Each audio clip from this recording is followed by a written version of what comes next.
Hello guys, দেখেন আমাদের সুন্দর একটি ফুলের চারা আছে। এখানে কিছু চাষবাস করেছিলাম। এখানে আমাদের যে ফুলের চারা, এই যে কিছুগুলি পুঁই শাক আছে, দেখে বলে হয় পুঁই শাক।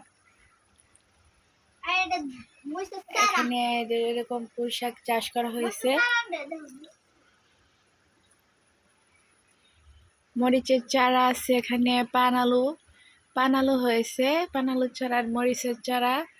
পেঁপে গাছ রয়েছে, দেখতে পানের মতোই, কিন্তু পান আলাদা, এটা আলাদা। এই যে আর একটু মরিচের চারা, আরেকটা অতটুক বড় হয়ে গেছে। মরিচ ধরতেছে, ফুল আসছে মরিচের গাছে, এই যে ফুল আসতেছে।